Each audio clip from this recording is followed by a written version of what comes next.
السياسة علم الدولة، وتشمل دراسة نظام الدولة وقانونها الأساسية ونظام الحكم فيها ونظامها التشريعي.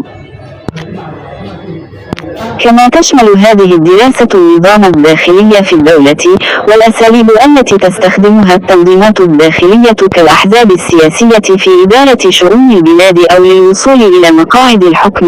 2.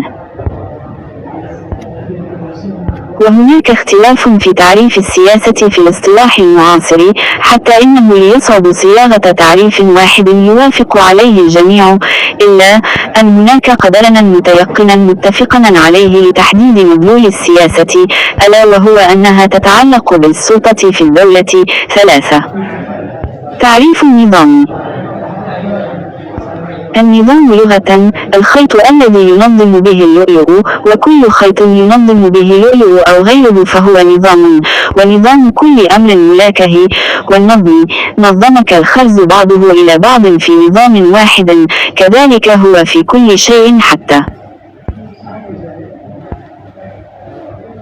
بل يقال ليس لأمره نظام، أي لا تستقيم طريقته، وكل شيء قرنته بآخر أو ضممت بعضه إلى بعض فقد نظمته.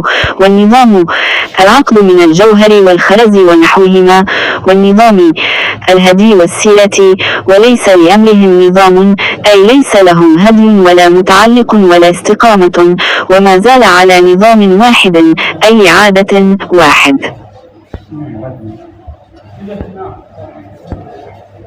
يتبين بما تقدم أن لفظ النظام يطلق لغة على الأشياء المضموم بعضها إلى بعض، كما يطلق على الشيء الجامع لتلك الأشياء، على أن يراعى في ذلك الضمن الترابط الذي ليس فيه تنافر، والاستقامة التي لا يصحبها عوج، والاضطراب الذي لا يعتريه خلف. وبذلك يمكننا القول بأن النظام هو مجموع الأشياء المترابطة المتناسقة المتآلفة التي يكون لها ثبات واضطراد. فإذا أردنا تعريف النظام السياسي بالنظر إلى لفظه، قلنا هو مجموعة الخطوات أو الإجراءات المتناسقة التي يتم من خلالها تدبير الأمور وتسييرها بطريقة صالحة.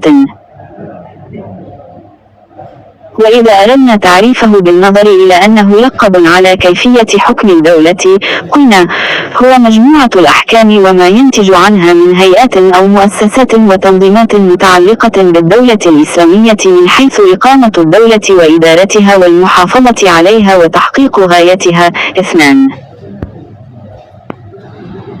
فيدخل في إقامة الدولة الأحكام المتعلقة بنصب الخليفة من حيث حكم توليته وشروطه وواجباته وحقوقه وكيفية اختياره وصفات من يختاره وكيفية انتقال السلطة وموجبات ذلك وحدود صلاحياته. شرط سفلية.